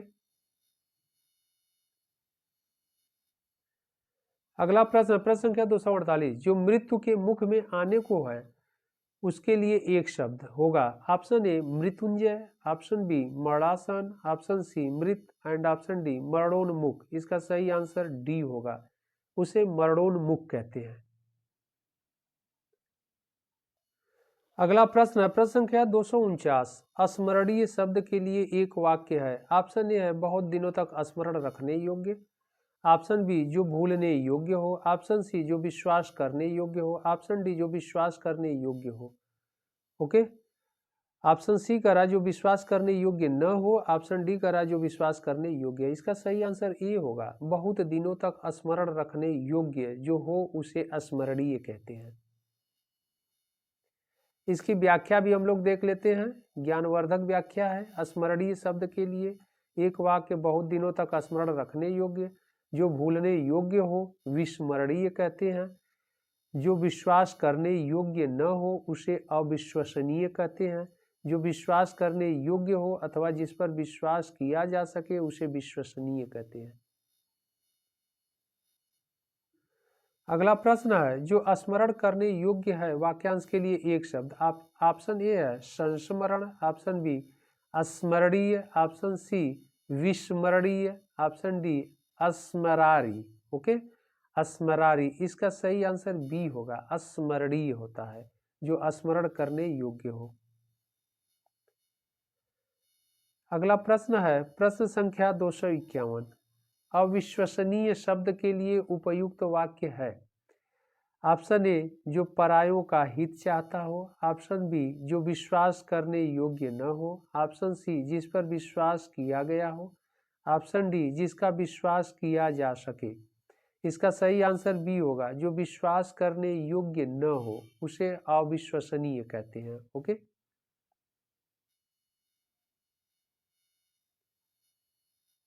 अगला प्रश्न है 252। प्रश्न संख्या 252, क्वेश्चन नंबर 252। जिस पर विश्वास किया गया वाक्यांश के लिए एक शब्द। ऑप्शन ए है विश्वामित्र। ऑप्शन बी है विश्वसनीय। ऑप्शन सी विश्वासघात। ऑप्शन डी विश्वस्त। इसका सही आंसर होगा डी, विश्वस्त होता है जिस पर विश्वास किया गया। इसकी व्याख्या भी हम लोग देख लेते हैं। जिस पर विश्वास किया जा सके वह विश्वसनीय कहलाता है, जबकि जिस पर विश्वास किया गया है वह विश्वस्त कहलाता है।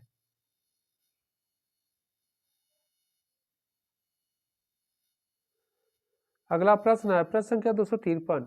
अवर्णनीय शब्द के लिए एक वाक्य है जो बात वर्णन से परे हो। ऑप्शन बी जो वाणी द्वारा व्यक्त किया जा सके। ऑप्शन सी जिसे वाणी व्यक्त न कर सके। ऑप्शन डी जो वचन या वाणी द्वारा न कहा जा सके। इसका सही आंसर सी होगा, जिसे वाणी व्यक्त न कर सके। ओके, जिसे वाणी व्यक्त न कर सके अवर्णनीय होता है। इसकी व्याख्या भी देख लेते हैं हम लोग। अवर्णनीय शब्द के लिए एक वाक्य जिसे वाणी व्यक्त न कर सके, जबकि जो बात वर्णन से परे हो उसे वर्णातीत कहते हैं। वर्णनीय वह होता है जिसे वाणी द्वारा व्यक्त किया जा सके। आगे कह रहा है जो वचन या वाणी द्वारा न कहा जा सके अकथनीय उसे कहते हैं। तो ऐसे शब्दों को अकथनीय शब्द कहते हैं। ऐसे वाक्य के लिए अकथनीय शब्द का प्रयोग किया जाता है। अगला प्रश्न है, प्रश्न संख्या 254। ऐसा ग्रहण जिसमें सूर्य पूरा ढक जाए के लिए उपयुक्त शब्द है। ऑप्शन ए है खग्रास। ऑप्शन बी चंद्र ग्रहण। ऑप्शन सी पूर्णिमा। ऑप्शन डी अमावस्या। इसका सही आंसर ए होगा खग्रास। ऐसा ग्रहण जिसमें सूर्य पूरा ढक जाए उसे खग्रास कहते हैं। इसकी व्याख्या भी हम लोग देख लेते हैं। ऐसा ग्रहण जिसमें सूर्य पूरा ढक जाए के लिए उपयुक्त शब्द खग्रास। जिस दिन पूर्ण चंद्रमा दिखाई देता है उसे पूर्णिमा कहते हैं। जिस रात चंद्रमा बिल्कुल दिखाई नहीं देता अमावस्या कहते हैं। चंद्र ग्रहण सूर्य और चंद्रमा के बीच पृथ्वी के आ जाने से होता है। अगला प्रश्न है, प्रश्न संख्या 255। अवैध शब्द एक वाक्य है। ऑप्शन ए ऐसा काम करना जिसमें कोई कानून टूटता हो। ऑप्शन बी जो कानून के अनुसार मान्य है। ऑप्शन सी जो विधि अथवा कानून के विरुद्ध हो। ऑप्शन डी जो विधि की दृष्टि से उपयुक्त हो। इसका सही आंसर सी होगा, जो विधि अथवा कानून के विरुद्ध हो उसे अवैध कहते हैं। इसकी व्याख्या भी देख लेते हैं हम लोग। जो विधि अथवा कानून के विरुद्ध हो उसे अवैध कहते हैं। इसी प्रकार जो कानून अथवा विधि के अनुसार मान्य है उसे वैध कहते हैं, यानी लीगल कहते हैं इंग्लिश में। ऐसा काम करना जिसमें कोई कानून टूटता हो उसे विधि भंग कहते हैं। जो विधि की दृष्टि से उपयुक्त हो उसे विधि सम्मत कहते हैं।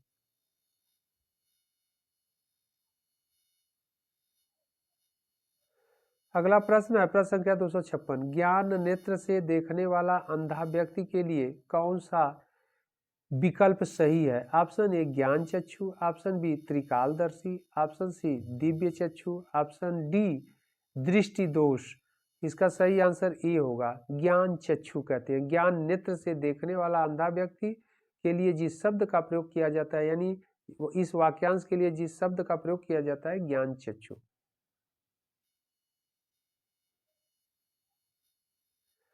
अगला प्रश्न है प्रश्न संख्या 257। पंचामृत शब्द किस वाक्य के लिए उपयुक्त है? ऑप्शन ए 5 ज्ञानेंद्रियों का समूह, ऑप्शन बी 5 तत्वों का समूह, ऑप्शन सी 5 प्रकार के कोष का समूह, ऑप्शन डी दूध दही घृत शर्करा मधु मिश्रित वह पदार्थ जो देवताओं भगवान के स्नान हेतु बनाया जाता है। इसका सही आंसर यही होगा। पंचामृत में 5 चीजें पड़ती है, यानी दूध दही घृत शर्करा, घृत का मतलब घी, शर्करा, शर्करा से तात्पर्य है चीनी, और इसके बाद मधु, ओके, का मिश्रित वह पदार्थ जो देवताओं यानी भगवान के स्नान हेतु बनाया जाता है उसे पंचामृत कहते हैं।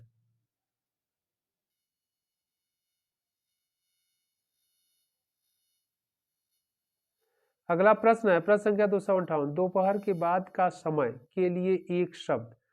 ऑप्शन ए पूर्वाहन, ऑप्शन बी मध्याह्न, ऑप्शन सी अपराहन एंड ऑप्शन डी गोधूली। इसका सही आंसर सी होगा, अपराहन कहते हैं। दोपहर के बाद के समय को अपराहन, और दोपहर के समय को मध्याह्न बोलते हैं, ओके, और दोपहर के समय के पूर्व पूर्वाहन बोलते हैं। गोधूली शब्द प्रयोग किया जाता है संध्या और रात्रि, यानी सायं और रात्रि के बीच के समय को गोधूली बेला या गोधूली कहते हैं।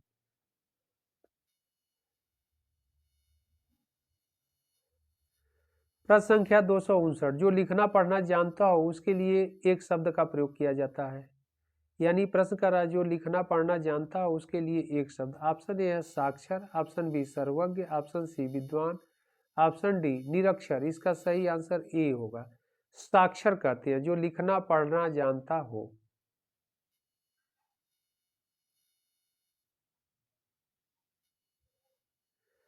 अगला प्रश्न है प्रश्न संख्या 260। जो व्यक्ति विदेश में रहता हो के लिए दिए गए विकल्पों में कौन सा विकल्प सही है? ऑप्शन ए अंतेवासी, ऑप्शन बी प्रहरी, ऑप्शन सी प्रवासी, ऑप्शन सी प्रगल्भ। इसका सही आंसर सी होगा, प्रवासी कहते हैं। जो व्यक्ति विदेश में रहता हो उसे प्रवासी कहते हैं। अगला प्रश्न है प्रश्न संख्या 261। बहुत सी भाषाओं को जानने वाला के लिए एक शब्द। ऑप्शन ए बहुभाषाविद, ऑप्शन बी बहुभाषाभाषी, ऑप्शन सी दुभाषिया, ऑप्शन डी बहुभाषिया। इसका सही आंसर ए होगा, बहुभाषाविद उसे कहते हैं, यानी बहुत सी भाषाओं को जानने वाले के लिए जिस शब्द का प्रयोग किया जाता है वह है बहुभाषाविद, ओके।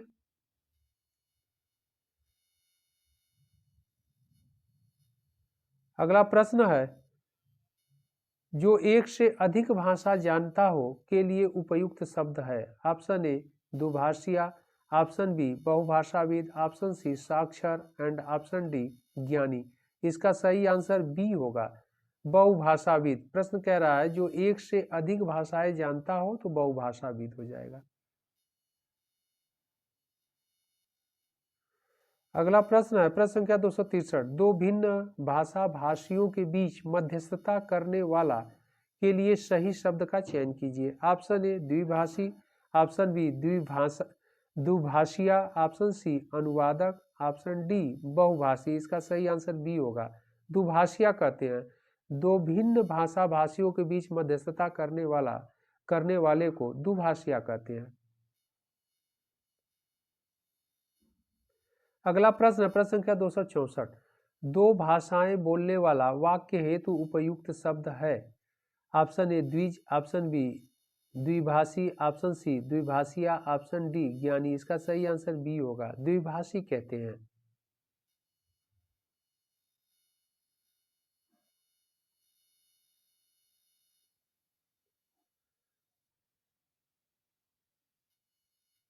अगला प्रश्न है प्रश्न संख्या 265, जिसके समान दूसरा कोई न हो के लिए एक शब्द होगा। ऑप्शन ए अनन्य, ऑप्शन बी अतुलनीय, ऑप्शन सी असामान्य, ऑप्शन डी असीम। इसका सही आंसर ए होगा, अनन्य कहते हैं। इसकी व्याख्या भी हम लोग देख लेते हैं। जिसके समान दूसरा कोई न हो उसके लिए एक शब्द अनन्य अथवा अनुपम होगा। जिसकी तुलना न की जा सके के लिए अतुलनीय, जो सामान्य न हो के लिए असामान्य, तथा जो सीमा से परे हो असीम शब्द कहते हैं, उसके लिए असीम शब्द का प्रयोग करते हैं। अगला प्रश्न है प्रश्न संख्या 266, जिसका कोई अर्थ न हो वाक्य के लिए एक उपयुक्त शब्द है। ऑप्शन ए व्यर्थ, ऑप्शन बी सार्थक, ऑप्शन सी अवैध, ऑप्शन डी अव्यक्त। इसका सही आंसर ए होगा, व्यर्थ। ओके, जिसका कोई अर्थ न हो तो उसके लिए जिस शब्द का प्रयोग किया जाता है वह व्यर्थ होगा। इसकी व्याख्या भी हम लोग देख लेते हैं। जिसका कोई अर्थ न हो उसे व्यर्थ अथवा अर्थहीन कहते हैं। जिसके लिए निरर्थक शब्द भी हो सकता है। सार्थक उस वाक्य के लिए प्रयोग किया जाता है जिसका अर्थ हो, तो जिसका कुछ अर्थ हो उसे सार्थक कहते हैं। अवैध उसे कहते हैं जो विधि के विरुद्ध हो, तथा जिसे व्यक्त न किया गया हो अव्यक्त कहते हैं।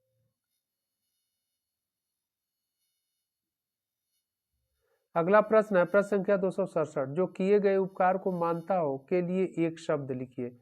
ऑप्शन ए कृतज्ञ, ऑप्शन बी कृतज्ञ, ऑप्शन सी कृतकार्य, ऑप्शन डी अज्ञ। इसका सही आंसर बी होगा, कृतज्ञ। जो किए गए उपकार को मानता हो उसे कृतज्ञ कहते हैं। इसकी व्याख्या भी हम लोग देख लेते हैं। जो किए गए उपकार को मानता हो के लिए एक शब्द कृतज्ञ। जो किए गए उपकार को नहीं मानता है उसे कृतज्ञ कहते हैं, तथा जिसका कार्य सिद्ध हो चुका हो उसे कृतकार्य कहते हैं। जो कुछ नहीं जानता हो उसे अज्ञ कहते हैं। अगला प्रश्न है प्रश्न संख्या 268, जो किए गए उपकार को नहीं मानता है के लिए उपयुक्त शब्द है। ऑप्शन ए कृतज्ञ, ऑप्शन बी परोपकारी, ऑप्शन सी कृतज्ञ, ऑप्शन डी उपकृत। इसका सही आंसर सी होगा, कृतज्ञ कहते हैं, कृतज्ञ। ओके, जो किए गए उपकार को नहीं मानता उसके लिए कृतज्ञ शब्द का प्रयोग करते हैं। अगला प्रश्न है, जो कृतज्ञ न हो वाक्यांश के लिए एक शब्द। ऑप्शन ए है कृत, ऑप्शन बी है कृतज्ञ, ऑप्शन सी है कृपण, ऑप्शन डी है कृच।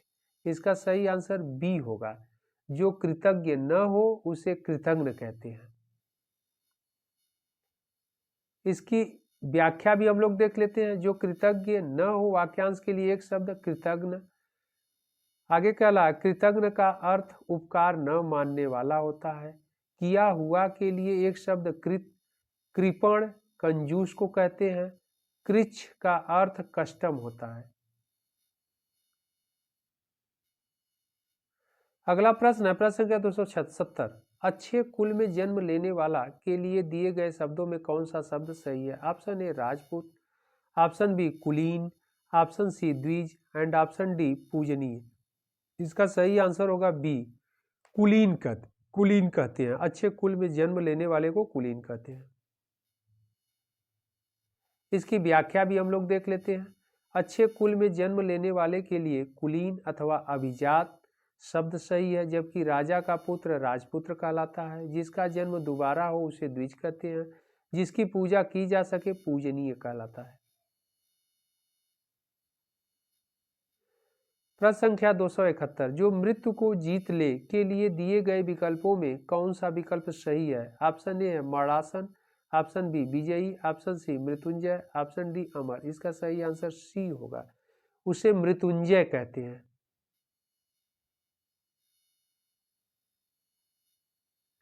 अगला प्रश्न है प्रश्न संख्या 272। अनुगृहीत शब्द के लिए एक वाक्य जो अनुग्रह के योग्य हो, जो अनुग्रह से युक्त हो, जो जूठा न हो।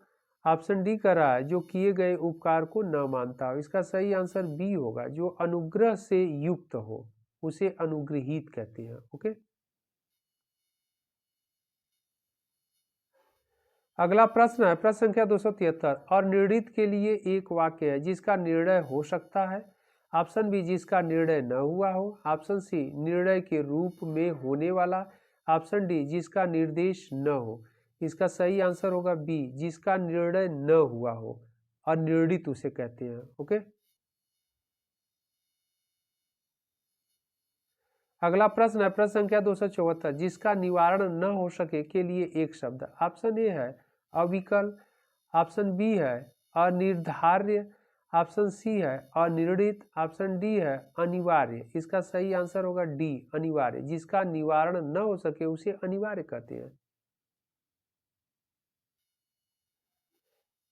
इसकी व्याख्या भी हम लोग देख लेते हैं। जिसका निवारण न हो सके अर्थात जिसे करना आवश्यक हो उसके लिए एक शब्द अनिवार्य। जिसका निर्णय न हो चुका हो अनिर्णित कहते हैं अविकल। ज्यों का त्यों के लिए एक शब्द अविकल कहते हैं। अगला प्रश्न प्रश्न संख्या 275। जो अवश्य होने वाला हो के लिए उपयुक्त शब्द होगा। ऑप्शन ए निश्चित, ऑप्शन बी अवश्य, ऑप्शन सी अवश्यंभावी, ऑप्शन डी है शाश्वत। इसका सही आंसर सी होगा, अवश्यंभावी, जो अवश्य होने वाला है। ओके, इसकी व्याख्या भी हम लोग देख लेते हैं। अवश्यंभावी शब्द जो अवश्य होने वाला हो के लिए उपयुक्त होगा, जबकि शाश्वत शब्द जो हमेशा रहने वाला हो। अगला प्रश्न है प्रश्न संख्या 276। चिन्हित शब्द के लिए उपयुक्त वाक्य है जिस पर चिन्ह न लगाया गया हो। ऑप्शन बी जिसकी चिंता करना उचित हो। ऑप्शन सी जो चिरकाल तक जीवित रहे। ऑप्शन डी जिस पर चिन्ह लगाया गया हो। इसका सही आंसर डी होगा, जिस पर चिन्ह लगाया गया हो उसे चिन्हित कहते हैं। अगला प्रश्न है प्रश्न संख्या 277। जिसकी ग्रीवा सुंदर हो के लिए उपयुक्त शब्द होगा। ऑप्शन ए सुलोचन, ऑप्शन बी सुग्रीव, ऑप्शन सी सुनयन, ऑप्शन डी सुसुप्सा। इसका सही आंसर बी होगा, सुग्रीव। जिसकी ग्रीवा यानी गर्दन सुंदर हो उसे सुग्रीव कहते हैं। इसकी व्याख्या भी हम लोग देख लेते हैं। सुग्रीव शब्द जिसकी ग्रीवा गर्दन सुंदर हो के लिए प्रयुक्त होता है। जिसके लोचन सुंदर हो उसे सुलोचन कहते हैं। जिसके नयन सुंदर हो सुनयन कहलाता है। सुसुप्सा सोने की इच्छा के लिए प्रयुक्त होता है।